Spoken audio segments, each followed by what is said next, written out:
کا جو موضوع ہے ہمارا وہ ہے محفل حسین، اور میں اس کا آغاز کروں گی کچھ اشعار سے۔ اشعار یوں ہیں کہ دور حیات آئے گا قتل قضا کے بعد، ہے ابتدا ہماری تیری انتہا کے بعد، وہ دن ہی کیا جس میں تیری آرزو نہ ہو، باقی ہے موت دل بے مدعا کے بعد، قتل حسین اصل میں مرگ یزید ہے، اسلام زندہ ہوتا ہے ہر کربلا کے بعد۔ اور اس محفل کا آغاز ہم تلاوت کلام پاک سے کریں گے، اور اس کے لیے میں دعوت دینا چاہوں گی شبیر احمد صاحب کو، اور وہ یہاں پر آئے اور تلاوت کلام پاک پیش کریں۔ اور کچھ اشعار اس سے پہلے کہ قرآن پران کونو مودک قرآن پران کون گئی سور، قرآن پران کونو مودک قرآن پران کون گئی سور، قرآن پران ضد کیُتھ رودک قرآن پران دود منصور۔ جناب شبیر احمد صاحب۔ بسم اللہ الرحمن الرحیم، یا ایہا الذین آمنوا هل أدلکم علی تجارۃ تنجیکم من عذاب ألیم، تؤمنون باللہ ورسولہ وتجاہدون فی سبیل اللہ بأموالکم وأنفسکم، ذالکم خیر لکم ان کنتم تعلمون، یغفر لکم ذنوبکم ویدخلکم جنات تجری من تحتہا الانہار ومساکن طیبۃ فی جنات عدن، ذالک الفوز العظیم، وأخرى تحبونها نصر من اللہ وفتح قریب وبشر المؤمنین، یا ایہا الذین آمنوا کونوا انصار اللہ کما قال عیسی ابن مریم للحواریین من انصاری الی اللہ، گلابا آفتابا چھمت مشکاؤں سکل عالم، وصفتی دی بیاں کرہا مگر الفاظ سٹھا چھن کم، کنائن استعارن حد چھ تشبیہن تداما کم، مثالا کاں چھما ممکن ذہن حریت قلم پر کھم۔ سید حسام الدین گلزار صاحب۔ ہمارا نبی سب نبیوں سے افضل، ظہور نبی سے ہوا دین مکمل، ظلم و ستم اور اندھیرا ہوا دور، رحمت کی باری جو برسی مسلسل، ایواں قیصر و کسریٰ کا دیکھو، آئے نبی جو مچی وہاں ہلچل، دختر کشی کا جو سلسلہ تھا زمین عرب میں بالکل ہوا حل، بڑے نقطور بھی انگش بدندہ نبی سے جو پیچیدہ نقطے ہوئے حل، رحمت ہی رحمت تمام عالمی پر، کھلے پھول معطر ہوا ہر دل دل۔ جہاں تک آج کی محفل کے عنوان کا تعلق ہے، یہ کہہ لیجئے کہ اگر ہم اسلام کا جو ایسنس ڈھونڈیں گے، یہ اس پہ آج ہم بات کرنے جا رہے ہیں، جو کہ میرے جیسے چھوٹے سے آدمی کے لیے میرے خیال سے ممکن تو نہیں، چلیں پھر بھی کوشش تو کرنی چاہیے۔ جہاں تک میں واقعی کربلا کو سمجھ پایا ہوں، اس کا جس بڑا سمپل، بہت ہی ایک مطلب بالکل عام فہم سا اس کا ایک سوچ بھی ہے، اور اس کا جو کہہ لیجیے کہ جو انفرنس اس سے آپ نے ڈرا کرنی ہے وہ بھی بڑی سمپل ہے۔ سمپل ہے کہ اگر ہم خلافت کو دیکھتے ہیں، جب حضرت علی کرم اللہ تعالی وجہ الکریم کے بعد کے جو واقعات ہوئے جہاں پہ حضرت حسین اور حضرت حسن جو کہ اس وقت وہاں موجود تھے، حضرت حسین کو مطلب دے ہیڈ آپشنز تھی کہ they could have easily sat together بیٹھتے اینڈ کئی چیزوں پہ کمپرومائز ہو جاتا اور they could have avoided even جو کربلا کے موقع پہ بھی اگر آپ دیکھیں ایک کہہ لیجیے اسٹب بورنس جو دکھائی گئی دیٹ واز ناٹ ریگارڈنگ کہ کوئی جو کہ جیسے کہ اکثر لوگ کہتے ہیں جو مخالف ہیں وہ کہتے ہیں کہ نہیں یہ دو شہزادوں کی لڑائی تھی، جیسے ابھی ویڈیو کوئی شیئر سن رہا تھا میرے کان میں اس وقت، یا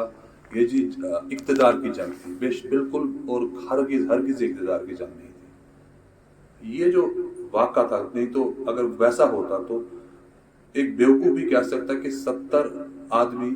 1000 اور پھر 4000 کی لشکر سے مقابلہ نہیں کر سکتے. مگر اگر امام حسین نے اپنے سارے اہل و عیال کے ساتھ یہ جانتے تھے کہ جو طریقے فوجوں کا ہے کہ جو بے حرمتی کا طریقے ہیں یا باقی چیزیں جو اکثر آپ دیکھیں گے، جو اگر آپ پرانی جنگوں کو اٹھا کے دیکھتے ہیں، جو جنگوں سے پکڑے جاتے تھے تو قیدی بنا دیے جاتے تھے، غلام بنا دیے جاتے تھے اور بڑے بدترین سلوک سے نکلتے تھے، اس سب کو انہوں نے رسک پہ ڈالا. کیا وجہ ہے؟ وجہ یہ رہی کہ ایک جب انسان عام زندگی میں چلتا ہے تو ایک میانی روش سے چلتا ہے کہ یار ہر ایک کے ساتھ اچھے سے چلے، ہر ایک کو اپنے ساتھ لے کے چلے.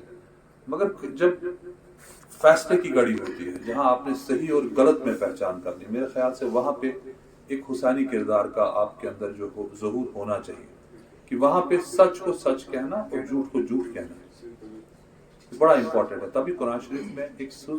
بالکل واضح حکم ہے، کہتے وَلَا تَلْبِسُوا الْحَقَّ بِالْبَاطِلِ،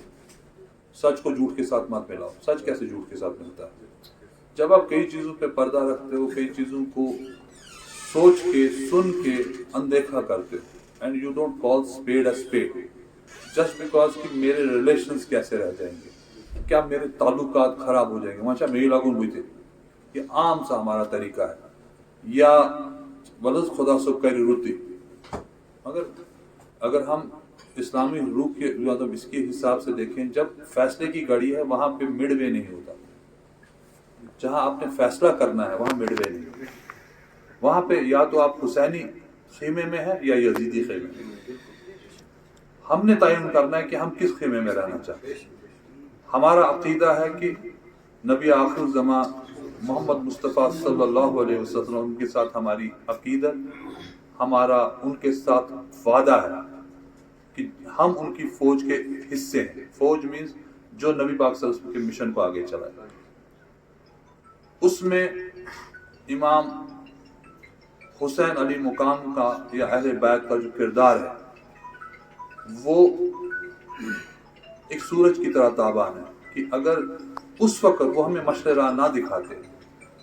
تو شاید آج ہم یہ اپنے آپ کو حسینی کہنے میں فخر محسوس نہ کرتے. دوسری بات یہ بھی انڈرسٹینڈ کرنا ہے کہ اس کے بعد خالی مشکل دور وہی نہیں رکا کہ جہاں ان کی شہادت ہو گئی. ایک وقت رہا کہ 250 سال، چھوٹا عرصہ نہیں، 250 سال تک اہل بیت کا نام لینا بھی جو تھا جرم تھا. آپ یہ دیکھیں کہ یہ آل رسول کی بات ہو رہی ہے سب، جس کے لیے اگر آپ نبی مطلب مسلمان گرے ہوئے سے گرا ہوا ہو سکتا ہے، مگر جہاں نبی صلی اللہ علیہ وسلم کی بات آتی ہے وہ جان دینے کے لیے بھی تیار ہوتا ہے اور جان لینے کے لیے بھی تیار ہوتا ہے. یہ ہمارا عقیدہ بھی ہے کہ ہم سب کچھ برداشت کرتے ہیں، اپنے نبی کے لیے کچھ بھی برداشت نہیں کرتے. تو یہ جہاں جذبہ ہوا وہاں پہ مطلب آپ دیکھیں کہ اہل بیت یہ ان کے مطلب آپ ان کے عیال کی بات کر رہے ہیں جن کے لیے ہم مطلب حکم ہے کہ ان کے ساتھ محبت رکھنا جزو ایمان. غم حسین منانا کوئی بھی رسم نہیں، غم حسین منانا کوئی بھی رسم نہیں، غم حسین منانا تو ایک جذبہ ہے. میرا عقیدہ کچھ اشعار ترنم میں تغزل میں پیش کرنے کی جیسا میرا مقتدا حسین ہے، میرا مقتدا حسین ہے، میرا رہنما حسین ہے، کیا بات ہے، کیا بات ہے. میرا مقتدا حسین ہے، میرا رہنما حسین ہے، پہلا عشق ہے میرا نبی، پہلا عشق ہے میرا نبی، اور دوسرا حسین ہے، میرا رہنما حسین ہے، پہلا عشق ہے میرا نبی، اور دوسرا حسین ہے، میرا رہنما حسین ہے. شمع میں ظلمس دل کس باغس، تاجدارس تس شہبازس، میزبان پیاران چھی مہمانس، تاجدارس تس شہبازس، مجنون و لول چون آمو، مجنون و لول چون آمو، ول از خستو یور سالو، مجنون و لول چون آمو، ول از خستو یور سالو، لول چھ پیاران پٹھا مکانس، تاجدارس تس شہبازس. آج ہم یہاں بٹمالو ٹریڈرز ایسوسیشن کے صدر دفتر میں اکٹھا ہوئے ہیں، اور جس میں ایک حسینی مشاعرے کا انعقاد کیا گیا ہے. اس مشاعرے کے انعقاد میں ہمیں اشتراک دیا ہے Batamaloo traders association, season publishers, غالب لٹریری سوسائٹی اور دیگر حضرات. یہاں پہ جو مقامی دکاندار صاحبان ہیں ان کا بھی اشتراک اس میں حاصل ہے. السلام علیکم ورحمۃ اللہ وبرکاتہ. آج کا جو متبرک مجلس ہے یہ بٹمالو ٹریڈر ایسوسیشن کے پبلسٹی ونگ جو ہیں، جس کی جو چیئرمین ہمارے شبیر مارجی صاحب ہیں، امین صاحب ہمارے اس میں ہیں، ہمارے جنرل سیکرٹری مہراج صاحب ہیں، ان کی وسادت سے ہم یہ ہر سال کوشش کرتے ہیں کہ خالی تجارتی ہمارا یہ نہ رہے، اس کے علاوہ بھی جو ثقافتی یا جو ہمارا ادبی جو ہمارا فریضہ ہے اس کو بھی دیں. اس ضمن میں ہم ان محفلوں کا انعقاد کرتے رہیں گے اور انشاءاللہ آگے بھی کرتے رہیں گے. جہاں تک امام علی مقام حضرت حسین رضی اللہ تعالیٰ عنہ کی شہادت، یوم شہادت کا دن ہے، اس ضمن میں آج کی محفل ہے تاکہ جو حسینی مجلس بھی کی جائے اور ان کی قربانیوں کو جو انہوں نے اس دین کی سرخ روحی کے لیے دوبارہ کی ہے اس کو ریوائیو کرنے کے لیے، اس کی جو بیسک ایسنس ہے ہمارے دین کو، اس کو زندہ رکھنے کے لیے جو انہوں نے اپنی ایکسٹریم قربانی دی ہے، وہ تو اس کی یاد میں ہم نے اس مشاعرے کا انعقاد کیا ہے. انشاءاللہ الرحمن ہماری امید ہے کہ اس متبرک جو ہماری یہ جو مجلس ہے اس کو ہم بارہا کرتے رہیں گے، اور اللہ ہمیں توفیق دے کہ جو بزرگ ہمارے ساتھ ہیں ان سب کی وسادت سے جو ہمارے شعراء حضرات ہیں ان کی اللہ تعالیٰ جو ہے ان کی دوبارہ سے یہاں پہ آمد ہو، اور انشاءاللہ تعالیٰ ہم ان چیزوں کو دوبارہ بھی کریں گے. شکریہ.